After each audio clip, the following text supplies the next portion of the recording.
Hola amigos y amigas, qué gusto verles nuevamente y seguir juntos estudiando el libro de Apocalipsis, ya ahora en el capítulo 2. Así que si estás contento con el estudio bíblico, dale a la manito, dale like, suscríbete si no lo has hecho, activa la campanita. Vamos avanzando en este último libro de la Biblia. Vamos a perseverar y terminaremos juntos en este estudio. Recuerda, si deseas profundizar en algún tema, tienes alguna pregunta, puedes escribirnos aquí debajo del video, envíame tus datos, tu teléfono, tu WhatsApp y estaremos en contacto. Muy bien, Apocalipsis 2, aquí iniciamos los 7 mensajes a las 7 iglesias, desde el capítulo 2 hasta el capítulo 3, versículo 22. Y vamos a ver que estos mensajes tienen el formato de las cartas antiguas, dirigidas estas cartas a las 7 iglesias ubicadas en la provincia romana de Asia, en la actual Turquía. Pero sin embargo, recuerda que la Biblia tiene un mensaje dirigido en su contexto puntual a una congregación en particular, pero también su mensaje es universal, es decir, que llega hasta nosotros. Vamos entonces a leer el versículo 1. Escribe al ángel de la iglesia en Éfeso, el que tiene las 7 estrellas en su diestra, el que camina en medio de los 7 candelabros de oro, dice esto. Recuerda que ayer estudiamos el capítulo 1, versículo 20, dice que los 7 candelabros son las 7 iglesias y las 7 estrellas son los ángeles de las 7 iglesias. Así que ya eso lo tenemos claro. Y Éfeso, mira, Éfeso es un nombre que significa deseable, algo deseable. Y la historia nos cuenta que esta iglesia va más o menos del año 31 después de Cristo hasta el año 100. Y la iglesia de Éfeso fue fundada por el apóstol Pablo en los años 52. En su segundo viaje misionero, luego en su tercer viaje se estableció allí por 3 años en Éfeso, predicando, enseñando a la comunidad cristiana de esta ciudad. Éfeso se convirtió en un centro misionero muy importante y esta iglesia representa la pureza del evangelio, la pureza doctrinal del cristianismo en el primer siglo, en aquella época cuando vivió Jesús y los apóstoles. Versículo 2. Yo conozco tus obras, tu arduo trabajo y tu perseverancia, y que no puedes soportar a los malos. Has probado a los que se dicen ser apóstoles y no lo son, y los has hallado mentirosos. El Señor dice, yo conozco tus obras. Él conocía muy bien a esa iglesia, pero también conoce muy bien a la iglesia de hoy, es decir, a usted y a mí. Él nos conoce muy bien y quiere ayudar. Que Jesús tiene conocimiento. Siempre vamos a encontrar esa frase, yo conozco, yo te conozco. Él te conoce, Él sabe lo que está pasando hoy, sabe lo que te preocupa, sabe lo que te duele. Y recuerda, el Señor está en medio de ti para ayudarte. Él quiere llenarte de luz y de llenarte de paz. Versículo 3. Has sufrido, has sido perseverante, has trabajado arduamente por amor de mi nombre y no has desmayado. Esta iglesia trabajó duro por amor a Cristo y tuvo que enfrentar a falsos maestros y falsos profetas y se mantuvo fiel. Versículo 4. Pero tengo contra ti que has dejado tu primer amor. Tu primer amor. El amor es lo primero que falla cuando se le da la espalda a Dios. ¿Sabe por qué? Porque Dios es amor, dice la Biblia. Ya lo leímos y lo estudiamos en 1 de Juan 4:8. Dios es amor. Cuando nosotros nos apartamos del amor, nos apartamos de Dios, nos apartamos del amor, entonces dejamos el primer amor. Y de este mal tenían que arrepentirse, dice, para seguir cumpliendo su misión. Estoy hablando a alguien que ha dejado su primer amor. Mira, el Señor te dice en este día, arrepiéntete. Eso es un pecado, eso es un mal. Vuelve a Dios, ahí está el amor y llena tu vida de ese amor. tan poderoso. Versículo 5. Recuerda por tanto de dónde has caído. Arrepiéntete y haz las primeras obras, pues si no te arrepientes, pronto vendré a ti y quitaré tu candelabro de su lugar. Versículo 6. Pero tienes esto, que aborreces las obras de los Nicolaitas, las cuales yo también aborrezco. Los Nicolaitas fueron una secta gnóstica que enseñaban que las obras de la carne no afectan la pureza del alma. Esa dualidad que se ha enseñado desde tiempos antiguos se sigue hoy también manteniendo, y hoy hay movimientos gnósticos que separan lo carnal de lo mental o lo espiritual, y algunos enseñan esto todavía, de que no importa lo que hagas con la carne, lo importante es el espíritu. Pero no, hemos estudiado y la palabra de Dios nos ilustra muy bien de que somos seres integrales, mente, cuerpo, mente y espíritu. Somos seres integrales. No podemos separar nada, somos una persona con todo. Si nosotros dejamos afectar la mente, afectamos todo. Si dejamos que nuestro cuerpo vaya por caminos de malos hábitos y de malas costumbres y de vicios, pues entonces vamos a afectar la mente y también el espíritu. Todo se afecta. No hay nada de separación de una cosa y otra, como los nicolaitas enseñaban. Ellos rechazaban la ley de Dios. Ellos no creyeron en la divinidad de Cristo. Los gnósticos, los nicolaitas, defendían la transigencia con el paganismo para evitar la persecución.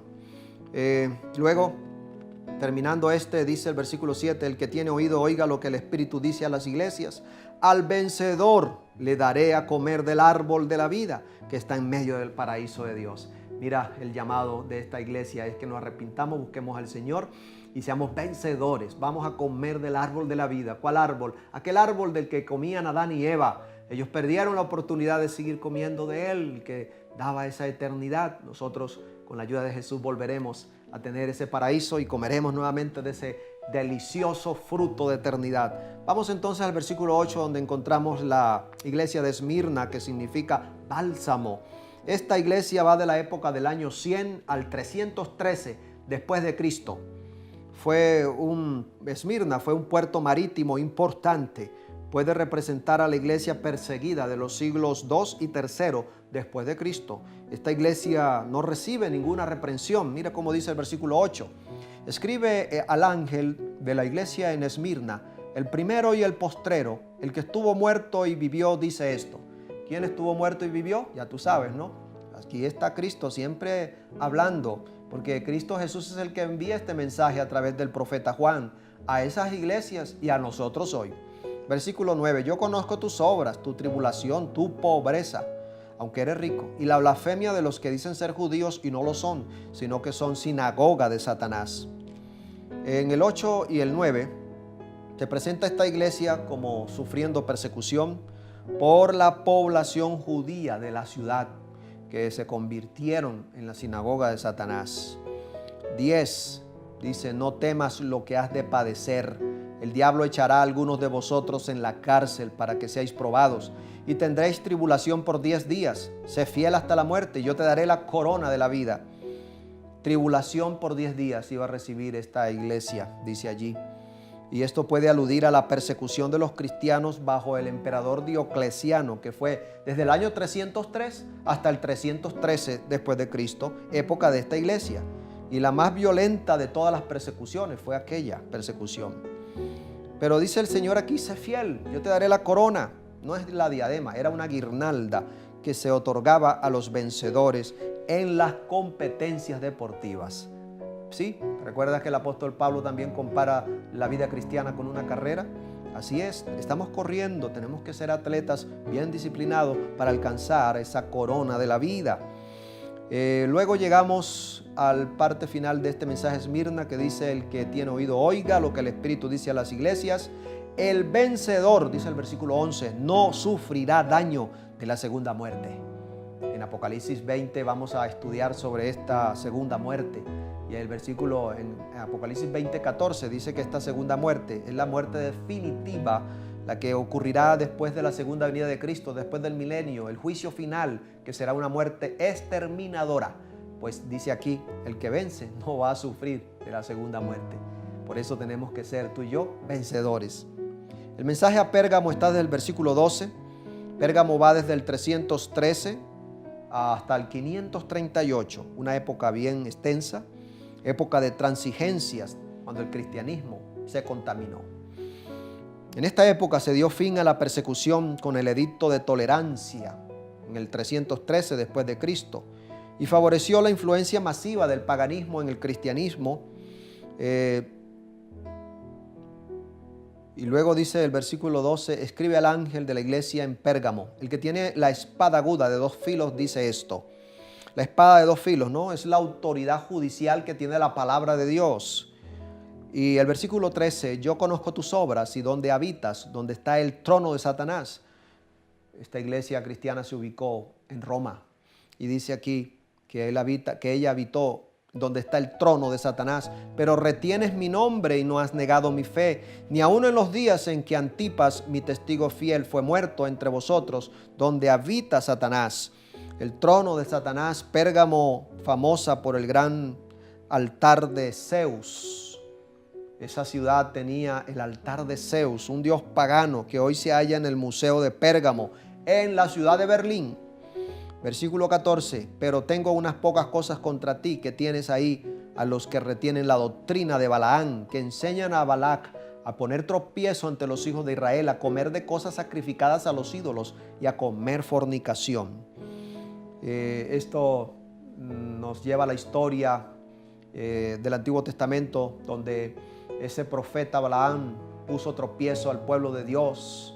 Y comer sacrificios a los ídolos fue una de esas cosas y cometer fornicación fue otra. La religión predominante griega se centraba en la idolatría y en la inmoralidad sexual. Eran los fuertes de la iglesia pagana griega. Y los nicolaitas, ya estudiamos ayer, que promovían la transigencia con el paganismo para evitar la persecución. Vamos entonces avanzando ahora al versículo siguiente. Ya terminando el mensaje a Pérgamo en el versículo 17, el que tiene oído oiga lo que el Espíritu dice a las iglesias, al vencedor, le daré de comer del maná escondido, el pan del cielo. ¿Recuerdas la historia del maná en el desierto? Cuando el pueblo de Israel recibió el maná, sustento de Dios, pan del cielo. Ah, qué bueno es saber que tú y yo podremos un día comer otra vez maná. El mejor pan del mundo es el pan del cielo. Y en la redención final vamos a tener maná. Y le daré una piedrecita blanca y en la piedrecita un nombre nuevo escrito, el cual nadie conoce sino el que lo recibe. ¿Qué significa esta piedrecita? Bueno, tomando los datos históricos, en el tiempo antiguo, cuando se hacía un juicio, la piedra blanca se le daba al que era absuelto y la piedra negra al que era condenado en un juicio. Así que vamos a tener, si somos vencedores, vamos a ser absueltos de perdición, de la muerte, y vamos a recibir la salvación eterna. Muy bien, con un nombre nuevo porque tendremos una vida renovada, una vida transformada completamente. Y ahora ya llegamos al versículo 18, donde está el mensaje a Tiatira, que va del año 538 al año 1798, una época extensa, representa la época de la apostasía medieval. El cristianismo apostató, pero también cuando surge la reforma protestante en esta época. Versículo 19, yo conozco tus obras, tu amor, tu fe, tu servicio, tu perseverancia y que tus obras postreras son superiores a las primeras. Aunque la condición de esta iglesia es grave, presenta una proyección al mejoramiento. Versículo 20, pero tengo contra ti que toleras a esa mujer Jezabel, que se dice profetiza, enseña y seduce a mis siervos para fornicar y para comer cosas sacrificadas a los ídolos. Jezabel es el modelo de la maldad en el Antiguo Testamento. Esta reina hizo guerra contra los profetas de Dios. Elías tuvo que enfrentarse a ella. Promovió la idolatría en el pueblo de Dios porque Acab se casó con ella y emparentó con ella, y esto trajo grande desgracia al pueblo de Dios. Versículo 21, yo le he dado tiempo para que se arrepienta, pero no quiere arrepentirse de su fornicación. 22, por tanto yo lo arrojo en cama y en gran tribulación. Los que transigen o admiten el pecado para evitar el sufrimiento, hallan que Satanás también atormenta a los que lo sirven, a los que le siguen, Así que algunos creen que porque por transigir con el pecado, con el enemigo, van a ser libres del sufrimiento. Están completamente equivocados. Antes tendrán que sufrir aquí en la tierra y perder la vida allá en el juicio final para siempre. Versículo 23, a sus hijos heriré de muerte y todas las iglesias sabrán que yo soy el que escudriña la mente y el corazón. Os daré a cada uno según vuestras obras. Es una referencia contundente a los que siguen la enseñanza de Jezabel, de la maldad. Versículo 24, pero a los demás que están en Tiatira, a cuantos no tienen esa doctrina y no han conocido lo que ellos llaman las profundidades de Satanás, yo os digo, no os impongo otra carga. Pero lo que tenéis, retenedlo hasta que yo venga. Al vencedor que guarde mis obras hasta el fin, yo le daré autoridad sobre las naciones. Las regirá con vara de hierro y serán quebradas como un vaso de alfarero, como yo también la he recibido de mi Padre, y le daré la estrella de la mañana. Esta es la invitación para no transigir con el diablo, no transigir con el pecado, con el mal, y ser vencedores con Cristo Jesús para siempre. Nos dará el Señor la estrella de la mañana. El que tiene oído, oiga lo que el Espíritu dice a las iglesias. La estrella de la mañana es una referencia a Cristo mismo. Él es la estrella de la mañana. Y vemos entonces aquí en este capítulo 1 que terminamos, 4 iglesias hemos estudiado con promesas grandes dadas a los vencedores, siempre diciendo, al que venza le daré. En Éfeso, al vencedor le dará a comer del árbol de la vida. En Esmirna, al vencedor se le dará el premio de no sufrir daño de la segunda muerte. En Pérgamo, al vencedor se le dará a comer maná y una piedrecita blanca. Y en Tiatira, autoridad sobre las naciones, de reinar con Cristo para siempre. Así que 4 promesas para los vencedores. Número 1, en Éfeso, comer del árbol de la vida. Número 2, en Esmirna, no sufrir daño de la segunda muerte. Número 3, en Tiatira, comer del maná y una piedrecita blanca con un nombre nuevo. Y número 4, en Pérgamo, comer del maná. Y en Tiatira, autoridad sobre las naciones, reinar con Cristo para siempre. ¿Quieres ser receptor de estas 4 bendiciones? Recuerda que el camino es tener en el centro de nuestra vida al que es centro del libro de Apocalipsis, Cristo Jesús. Él es el que nos da la victoria y hoy puede ser tuya y mía. Sigamos adelante. Con Cristo somos más que vencedores. Vamos a orar para sellar este mensaje de esperanza en nuestros corazones. Querido Dios, gracias te damos por tu bendición de tu palabra. Gracias por los mensajes de estas iglesias que son un mensaje universal y que nos toca a nosotros también hoy. Gracias por esas lecciones que aprendemos y queremos ser vencedores, Señor. Hoy tomamos la decisión nuevamente de ser vencedores en Cristo Jesús. Vencer el pecado, vencer el mal, vencer la transigencia con la idolatría, con el paganismo de este mundo, ser fieles a ti. Queremos recibir esa piedrecita blanca, queremos comer del árbol de la vida, del maná escondido y reinar contigo por los siglos de los siglos. En Jesús. Amén. Dios te bendiga.